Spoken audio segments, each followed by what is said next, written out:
सभी को जय सिया राम। जैसे कि आप लोग जानते हैं, हम लोग श्रीमद् गोस्वामी तुलसीदास जी कृत श्री रामचरितमानस पढ़ रहे हैं। पिछली वीडियो में हमने पढ़ा था, जिस भांति सीता जी और लक्ष्मण सुख पावें, रघुनाथ जी वही कहते करते हैं, राम जी पुरानी कथा कहते हैं, लक्ष्मण और सीता जी सुख मानकर सुनते हैं। आज हम इससे आगे पढ़ेंगे। जब जब राम जी अयोध्या की याद करते हैं, तब तब नेत्रों में जल भर लेते हैं। माता पिता, कुटुंबी और भाई तथा भरत के शील, स्नेह और सेवा को याद कर प्रभु दुखी होते हैं, पर कुसमय विचार धीरज धरते हैं।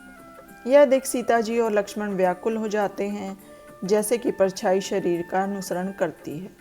तब कृपा निधान राम जी सीता जी और भाई की यह दशा देखकर पवित्र कथा कहने लगते हैं, जिसे सुनकर लक्ष्मण और सीता जी सुखी हो जाते हैं। रामचंद्र जी लक्ष्मण और सीता सहित पर्णकुटी में ऐसे शोभित है, जैसे इंद्र अपनी स्त्री शची और पुत्र जयंत समेत अमरावतीपुरी में वास करता है।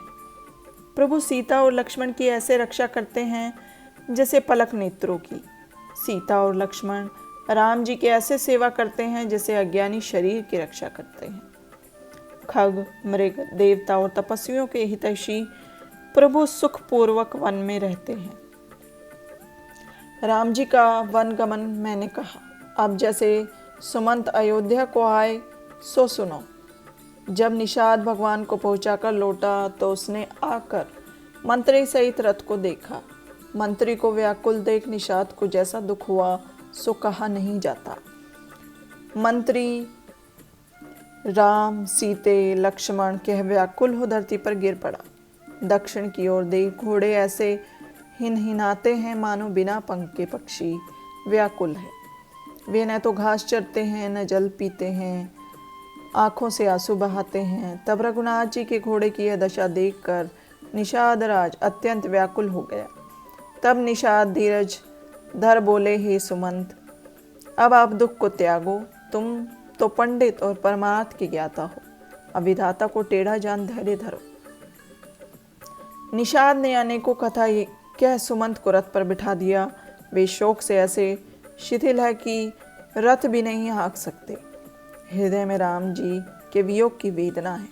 घोड़े तड़पड़ाते हैं, मार्ग नहीं चलते, मानो जंगली मृग रथ में जोड़ दिए। रुक रुक कर पीछे देखने लगते हैं। राम जी के वियोग के तीक्ष्ण दुख से विकल है। जो कोई राम, लक्ष्मण और सीता जी का नाम लेता है, घोड़े उसी की ओर देखने लगते हैं। घोड़े विरह में ऐसे व्याकुल है, जैसे मणि के बिना सर्प होता है। मंत्री और घोड़ों की दशा देखते ही निषाद राज व्याकुल हो गए। तब उसने अपने 4 चतुर सेवक बुलाकर सारथी के संग कर दिए। निषाद सुमंत को पहुंचाकर लौटा, परंतु राम के वियोग का दुख कहा नहीं जाता। भील रथ को लेकर अयोध्या को चले। वे क्षण क्षण में दुखी होते हैं। सुमंत विकल हो सोचते हैं कि राम जी के बिना जीना धिक्कार है। अरे अधम शरीर, तू अंत में भी नहीं रहेगा। फिर राम जी के बिछुड़ते ही यश क्यों न लिया जाए। हाय, ये प्राण अपयश और पाप के पात्र हुए, फिर भी नहीं निकलते हैं। अरे मंद हृदय, समय तो चूक गया, फिर अब भी तेरे 2 टुकड़े क्यों नहीं होते। सुमंत हाथ मलकर सिर धुन ऐसे पछताते हैं, मानो कृपण ने धन गवा दिया। जैसे योद्धा वीरता का बाना पहन संग्राम से भागकर पछताता है, अथवा जैसे कोई ज्ञानवान वेद का जानने वाला साधु, सम्मत और कुलवंत ब्राह्मण धोखे से मद्यपान कर पछताता है, ऐसे ही मंत्री पछताने लगा। जैसे अच्छे कुल की स्त्री मन, कर्म, वचन से पति को देवता मानती है, फिर भी कर्म वश पति को छोड़ अन्यत्र रहे, ऐसे ही मंत्री के हृदय में दाह है। नेत्रों में जल है, दृष्टि मंद है, कानों से सुनाई नहीं देता, व्याकुल है, होंठ सूख रहे हैं, मुंह में लाठी लगी है, प्राण नहीं निकलते, क्योंकि 14 वर्ष की अवधि रूपी किवाड़ लगे हैं। मुख का रंग बदल गया है, मानो माता पिता को मारकर आए हैं। मन में वियोग से गलानी व्याप रही है, जैसे कि यमलोक के मार्ग के कष्ट को पापी सोचता है। मुख से वचन नहीं निकलता, हृदय में पछताते हैं कि अयोध्या में जाकर क्या करूँगा।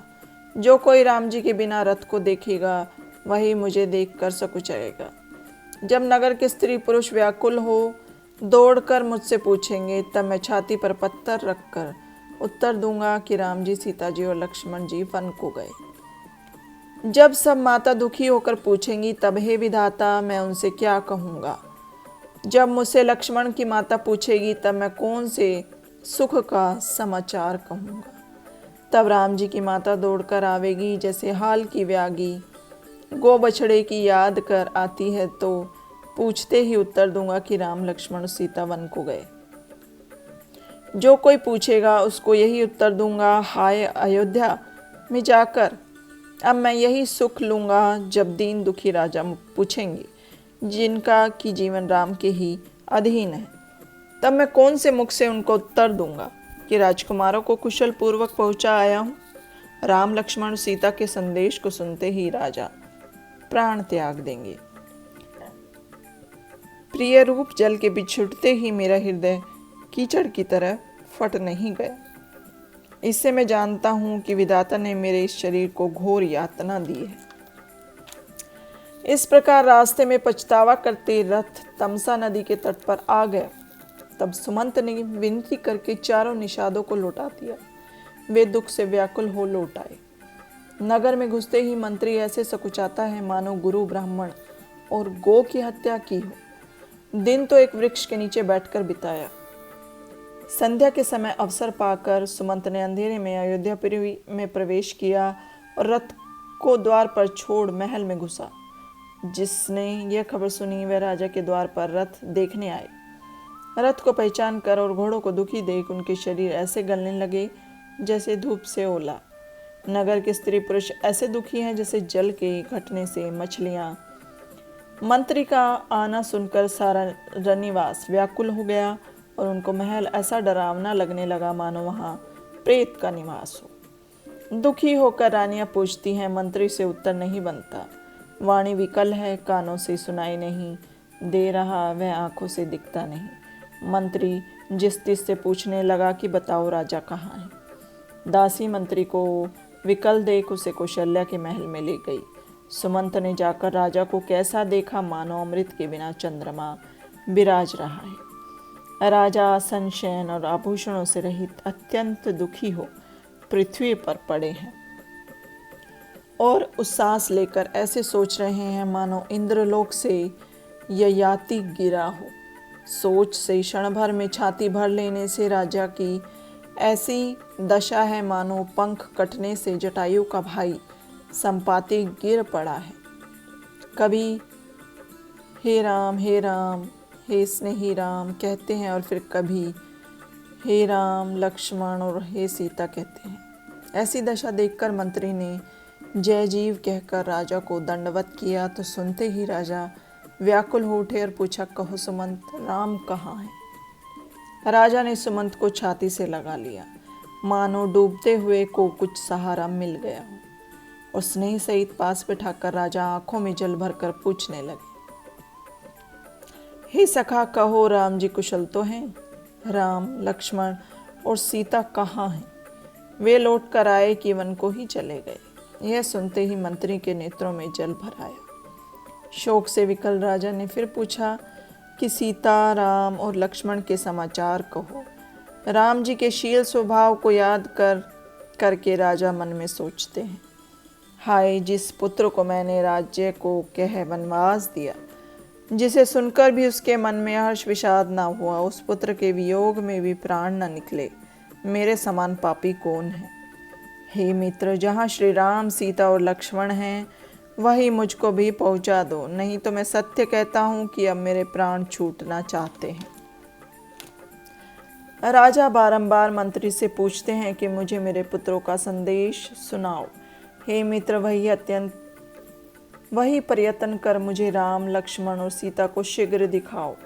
तब मंत्री धीरज धर कहने लगा, हे महाराज, आप बड़े वीर और धैर्यवानों में श्रेष्ठ हो। आपने सदा ही साधु मंडली की सेवा की है। जन्म मरण सुख दुख के भोग हानि लाभ और प्यारों का मिलाप तथा वियोग, ये सब है हे स्वामी काल और कर्म के अधीन दिन और रात के समान है। मूर्ख सुख में प्रसन्न होते हैं, दुख में रोते हैं, धैर्यवान दोनों को समान ही समझते हैं। ऐसा विचार आप धीरज धरिए और सब सोच छोड़ दीजिए। पहला वास तमसा नदी के तट पर और दूसरा गंगा जी के तट पर हुआ। वहाँ पर स्नान कर जानकी सहित दोनों भाई केवल जलपान करके ही रहे। वहाँ निषाद ने बहुत सेवा की। वह रात श्रृंगवेरपुर में बिताई।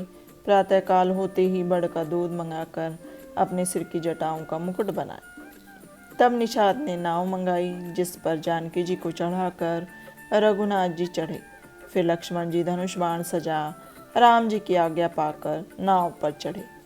मुझे व्याकुल देखकर राम जी धीरज धरकर कोमल वचन बोले, हे प्यारे, मेरी ओर से बारंबार पिताजी के चरण छूकर मेरी दंडवत कहना।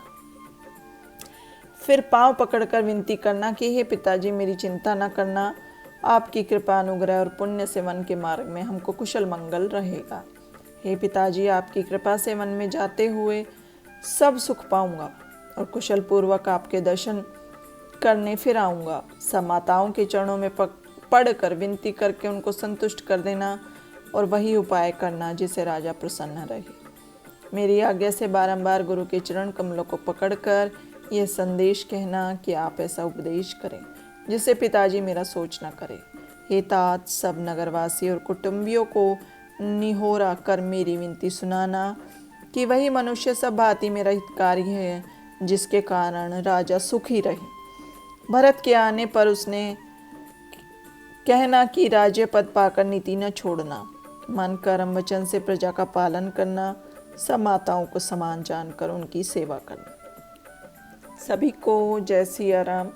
अब इससे आगे हम नेक्स्ट वीडियो में पढ़ेंगे।